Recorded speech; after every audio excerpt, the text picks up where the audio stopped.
E aí, meus amigos, tá começando mais um Como Fala Mais Joga aqui na Play TV. Hoje eu recebo o Derek Lopes, velho. Pô, como é que tá, legal, velho. Muito legal te receber. Prazer estar aqui, né? Pra você que nasceu nos anos 80, o Derek tinha uma música de sucesso ali nos anos 80.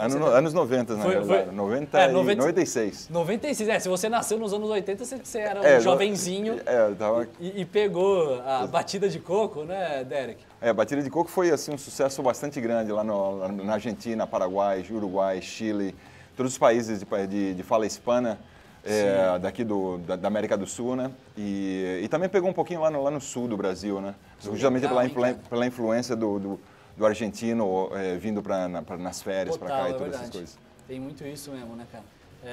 Velho, como é que foi? Foi em 96 isso daí?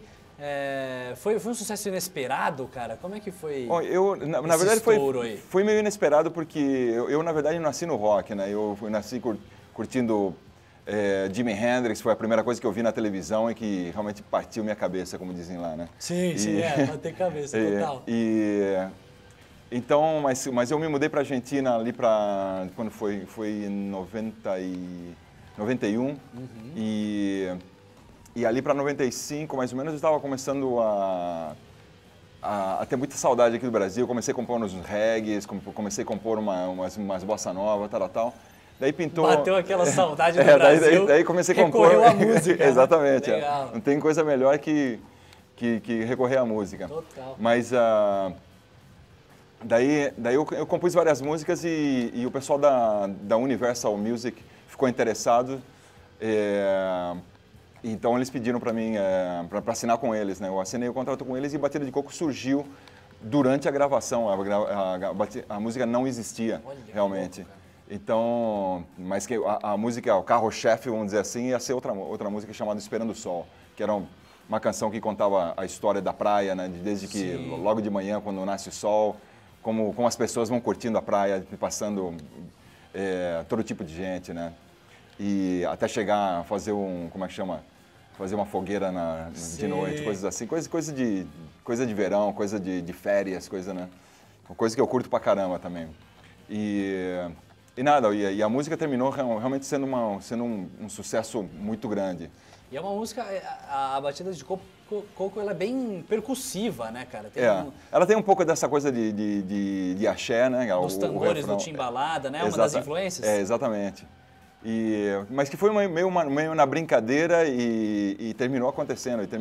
E o mais interessante de tudo é que, com o tempo, que eu logo eu girei com essa música, vamos dizer assim, eu saí de turnê com essa música por 2 anos, e girei por toda a Latinoamérica. Viajou bastante. Viajei, foi bom pra caramba. E a verdade é que eu tenho uma história assim bastante doida, né? Eu quando tinha 13 anos, eu decidi sair de casa e eu vim para... 13 anos? E eu vim morar aqui na Estação São Bento do metrô. Que loucura, velho! Era punk, era moicano e tal, e numa dessas brigas de gangue que a gente tinha que tinha na época, né? Que era... Realmente o movimento punk era bastante violento naquela época. Não sei como é que é hoje, né? Mas naquela época era bastante bravo. Era bem pesado mesmo, né? Isso. E o que aconteceu é que eu entrei numa briga e fui esfaqueado pelas costas. Você tá brincando, Derek? Então, que loucura, velho. Então o que aconteceu é que quando eu pensei que eu podia estar morrendo, porque naquela altura eu já tinha amigos meus que não tinham saído muito felizes de uma história parecida. Cara, você vai ter que apertar o X agora. Ok. Vai no X direto. Vamos lá. Aí maravilha. Continue. Vamos lá. Então, eu fiz uma promessa naquela noite, eu fiz uma promessa para mim, que se eu saísse vivo daquela, eu ia cumprir todo e cada um dos meus sonhos, custe o que custe. Nossa, então eu passei nessa transição, por isso que eu terminei sendo DJ da Limelight, daí quando eu falei, ok, já fui DJ, já... E o seu sonho era trampar com música, né? Tá sempre na música. Sim. Daí eu decidi que queria fazer rádio, fui fazer rádio lá na Argentina também, ou seja, fui contratado como locutor da rádio rock lá, da rádio rock mais importante, a Rock and Pop. E depois tive um programa de televisão também. Então, quando pintou o Papo de Batida de Coco, teve uma data especial lá, que foi 9 de julho, que 9 de julho é o dia da independência da Argentina, né? o 9 de julho, sim. Então eu decidi... A avenida principal de Buenos Aires, exatamente. Daí teve um show enorme lá, havia 70 mil pessoas no show. Cara. E a verdade é que foi super legal, porque de repente a gente chegou super atrasado, porque a gente vinha girando de outros shows de outras cidades, a gente chegou super tarde. Então, quando a gente finalmente chega e começa a conectar todos os instrumentos, tal, aquela coisa, o público começou a cantar Batida de Coco por 25 minutos, até que a gente finalmente pôde se juntar a eles, né? Que momento, então, daí, velho. Isso tá tudo registrado, né, tá, Derek? em algum lugar deve estar registrado. Mas tá aqui na minha cabeça, com certeza. Com certeza. Mas estará para sempre. Mas o que aconteceu é que daí eu falei, pô, sabe que sonhos realmente se transformam em realidade. Sim. E se esse que era o mais difícil, né, que eu imaginei que ia ser o mais difícil, se transformou em realidade, agora é a hora de eu ir para outro sonho, que era armar uma banda de rock nos Estados Unidos. E daí eu peguei e abandonei minha carreira ali, no ato mesmo, 70 mil pessoas, e fui para os Estados Unidos. Olha que doideira, cara, isso é muito inusitado mesmo, velho. Daí eu fui embora, cheguei lá nos Estados Unidos e levei uma grana suficiente para morar, tipo, um ano e meio sem ter que trabalhar, assim, para ir ver o que rolava. Quando a grana acabou, fui trabalhar como é que chama? De fazer portão. Lá nos Estados Lá Unidos? nos Estados Unidos. Mas eu terminei conhecendo uma garota que me apresentou para um produtor muito importante, que chama Tony Bon Jovi. Pois é, o Tony Bon Jovi, que é um cara que produziu, por exemplo, Jimi Hendrix, exatamente, Ozzy Osbourne, Aerosmith, né? Pô, Não, e o mais louco de tudo é que o primeiro disco que eu comprei na minha vida, como eu falei para você, ou seja, Jimi Hendrix foi o que me introduziu no mundo da música, né? O meu primeiro disco foi o Midnight Lightning e o Electric Ladyland. Midnight Lightning foi produzido pelo Tony Bon Jovi. Nossa, então, para mim chegar, de repente eu conheço ele e ele termina produzindo minha banda de rock lá. Então foi como que outro sonho tá ali, já cumprido. E nada, ou seja, aos poucos a gente... Eu fui entendendo de que à medida que você encara os seus sonhos como projetos, né, que eles têm começo e fim, e você pode, é verdade, isso é muito legal. Você pode realmente transformar qualquer sonho em realidade. Porque você tem que fazer uma análise bastante clara. Eu até escrevi um livro sobre isso, né? Chama Sem Fronteiras, a Arte do Livre Arbítrio. Legal, velho. Porque à medida que você vai percebendo que você cumpriu um sonho, por pequeno que seja, você cumpriu ele. Ou seja, você toma uma distância e começa a entender de que todo sonho, não importa o tamanho dele, todo sonho é um sonho e tem que ser cumprido. E a partir do momento que você começa a fazer isso, você vai criando uma espécie de formato, né, ou modelo, né, de como você tem que fazer. Para mim, eu sempre penso assim, se eu estou na letra A e meu sonho está na letra Z, a letra mais importante para mim não é a letra Z, é a letra B, porque é a mais próxima do meu sonho, entende? E que normalmente na letra B você não precisa de muita produção, você não precisa você não precisa fazer muita coisa. Normalmente a letra B está ao alcance das tuas mãos. Sim. E com essa mentalidade você vai passando letra B, letra C, letra D você e assim por diante. vai seguindo e vai progredindo também, né? Vai progredindo. E quando você menos percebe, você já está lá, né? Você já está onde você queria estar, ou pelo menos pertinho, né? Pô, é isso mesmo, né, cara? E você conseguiu realizar todos esses sonhos, né? Você está falando também, lançou esse livro, né, cara? Yeah. Mas ali no começo, esse onde tem a Batida de Coco é o primeiro disco da É sua o primeiro carreira? disco. Ela está dentro do primeiro disco, né? Isso, chama Mística. Mística. Depois eu lancei um segundo disco, que chama... Na carreira solo também, né? Carreira solo, exato. Antes da banda. Antes da banda. E... essa foi de frente. É bom que esse jogo aqui o carro destrói de verdade, cara. Não tem essa. Pô, e a gente sai ileso. Não? Saímos ilesos. E, bom, Derek, também nesse primeiro disco, outra coisa que a gente passou e falou, que eu queria que você lembrasse um pouquinho mais, é essa turnê E como dizem em espanhol, que eu acho muito legal, que é a gira, né? La gira, La sí, gira. la gira por los países É, limítrofes. Como é que foi, velho, essa turnê aqui? Foi uma turnê grande, né? Você tá falando desse momento, desse seu show aí, que é um momento gigantesco. Não, foram 2 anos assim que foram imparáveis, ou seja, a gente, todas as semanas eu estava girando em algum lugar da Argentina, ou inclusive aqui no sul do Brasil, ou no Chile, ou no Paraguai. Ou seja, tem um monte de como é que fala? Anedotas? Anedotas. Eu já estou esquecendo meu português. Como você pode notar, meu português está fraco. Né? Imagina, o cara morou aqui, depois morou na Argentina, morou nos Estados Unidos, deve fazer uma mistura. É uma mistura brava. Misturar tudo. E além de tudo, que lá onde eu moro na Flórida, então o pessoal fala mais espanhol do que português. Né? Você está morando nos Estados Unidos. Eu moro lá, Sim. Entendi. Bom, Derek, a gente está falando sobre essa turnê aí desse primeiro disco e como que era rodar esse continente inteiro, né, cara? Mais ou menos. A música pegou mais na América Latina mesmo, né? Nos países desde o Peru, na Colômbia um pouquinho. Na Colômbia, meu segundo disco pegou uma música que chama Ripa na Chulipa, né?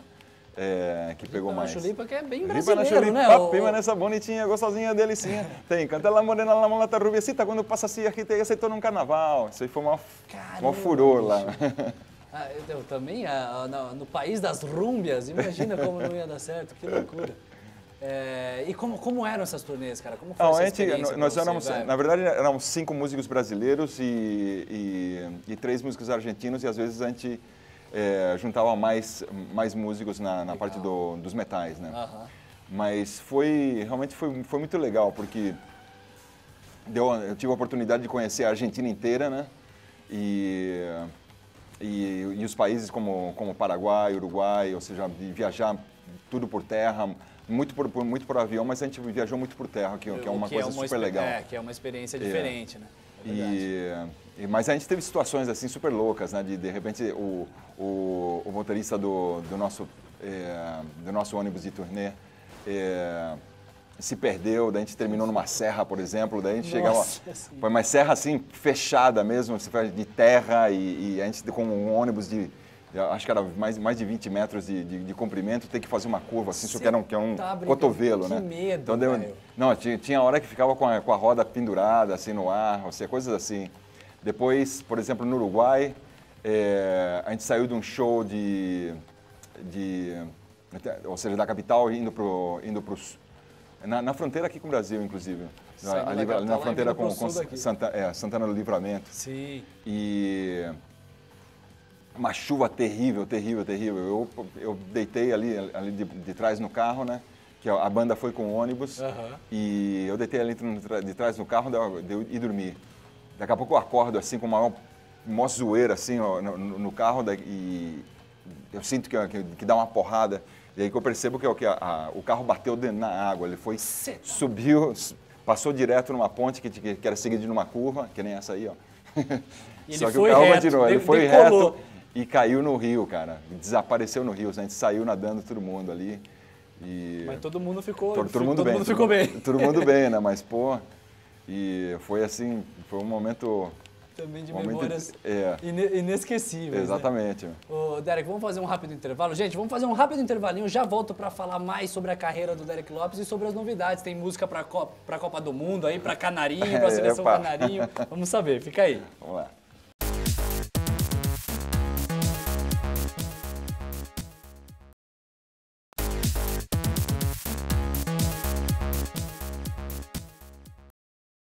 Estamos de volta, como Fala Mais Joga, eu, Derek Lopes, falando sobre sua carreira, carreira que tem várias vertentes, né, Derek?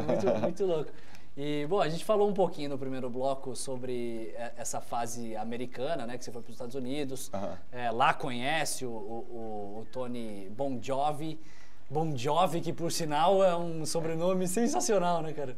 Ele é o primo do Bon Jovi, né? Então, primo do Bon Jovi. É que eles mudam o nome do Bon Jovi justamente para que não soasse tão italiano, né? Não, mas é de verdade? Claro.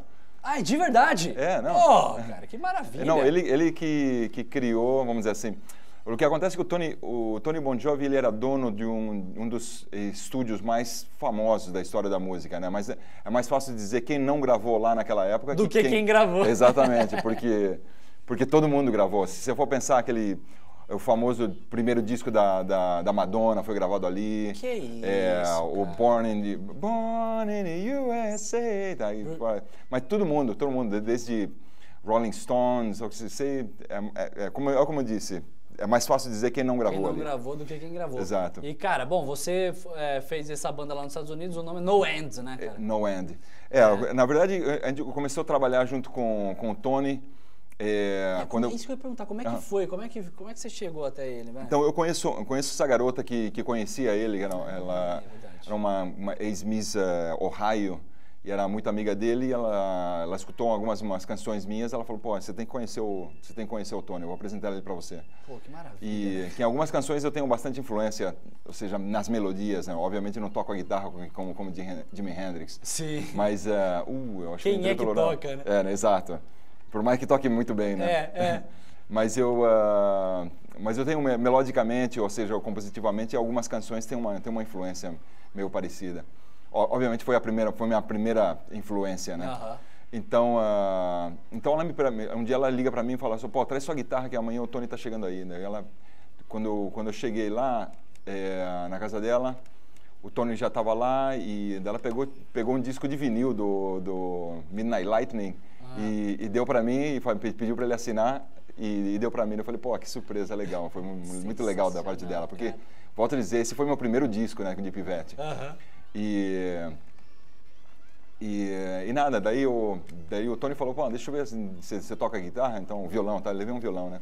Daí toca aí pra mim alguma coisa. Eu peguei e toquei algumas músicas pra ele e falei, pô, o cara falou assim, pô, vamos fazer alguma coisa junto, porque eu curti pra caramba o que você faz. Deve ter sido muito emocionante, hein, bicho? Pô, cara, eu saí do meu corpo. Acho que teve 3 vezes que eu saí do meu corpo. Essa foi uma delas. A primeira foi vendo o Jimi Hendrix tocar na televisão, eu falei, pô, foi muito doido. Eu quero ser isso. É isso que eu quero. E a segunda foi quando me apunhalaram nas costas. E a terceira foi ali, eu tocando guitarra para ele, eu meio que me vi assim, desde cima. Opa, olá. Então, mas foi muito legal. Daí a gente começou a trabalhar mas meu inglês naquela época era muito ruim, ele dizia que tinha que melhorar. Ele era exigente pra caramba. Não importava quanto eu me esforçava, ele sempre falava, yeah, it's good, but it sucks. Pô, if it's good, it shouldn't suck, né? But, tipo, tá bom, mas dá pra melhorar, né? Não, tá bom, mas é uma merda. Tá bom, desculpa, não sei se pode falar isso aqui. Pode, ok. E, pô, o que eu faço aí?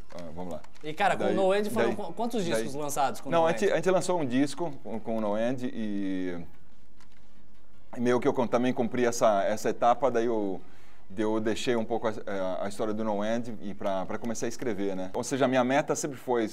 As pessoas também, hoje em dia, me perguntam, ou seja, afinal, qual que é a sua profissão? É locutor? É apresentador de televisão? É músico? Cantor? Escritor agora? Eu falo, eu sou caçador de sonho, cara. É isso que eu faço. É isso que eu é mesmo, né, cara? E aí a gente não fica parado, né, cara? A gente faz acontecer mesmo as coisas. Bom, Derek, falamos de todo esse seu passado, da sua carreira, que muita coisa, né, cara? A gente poderia ficar falando muito mais tempo.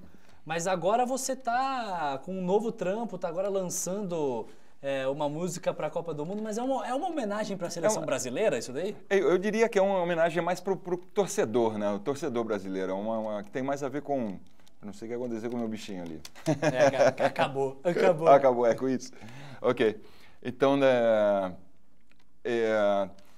eu sempre achei essa paixão do torcedor uma paixão inigualável, não é? Verdade, o que você sente quando você tem 70 mil pessoas na tua frente cantando uma música é uma coisa, mas no mundo existe milhões e milhões e milhões de estádios, ou seja, não sei se milhões, mas existem milhões e milhões de pessoas em milhares de estádios, enchendo milhares e milhares de estádios, coisa que a música mesmo não faz.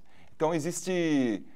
Eu sempre me deixou essa coisa na cabeça de que pô, por que será? O que rola, fascinante, né, cara? Exatamente. Tamanho. Qual é a fascinação das pessoas pelo esporte que a música mesmo não consegue lograr? Se bem que a música chega num ponto, vamos dizer assim, emocional. Sim. Mas eu acho que o esporte, por alguma razão, chega a níveis, quem sabe até, não sei, em coisas é diferente, né? Mas então eu sempre quis fazer uma música que como que homenageasse esse sentimento, né, da galera. E eu acho que com essa música Agita Brasil, eu pude expressar um pouco esse sentimento que eu tinha em relação a isso.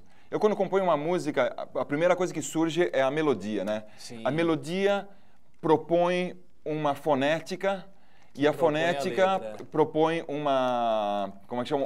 Umas palavras-chave e essas palavras-chave propõem o sentido da letra, né? Então, vamos dizer assim, que eu termino a frase com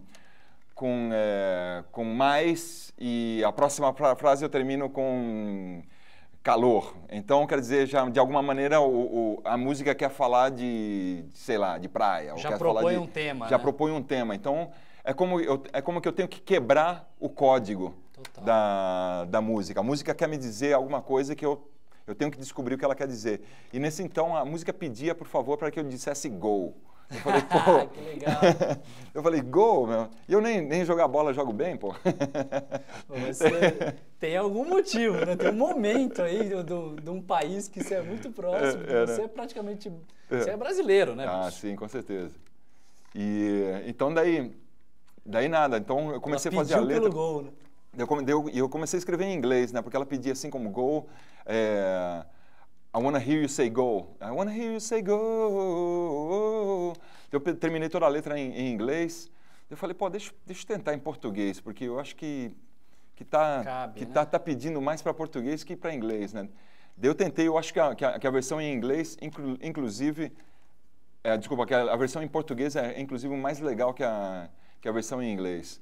E tanto é que daí eu automaticamente, quando eu termino de fazer a música, eu mostro para um amigo meu aqui do Rio, ele falou, pô, cara, você tem que vir aqui para o Rio para filmar o vídeo, né? Total. E daí era carnaval, né? Eu falei, pô, deixa eu pegar minha câmera, que eu gosto, minha segunda paixão é filmar, cara.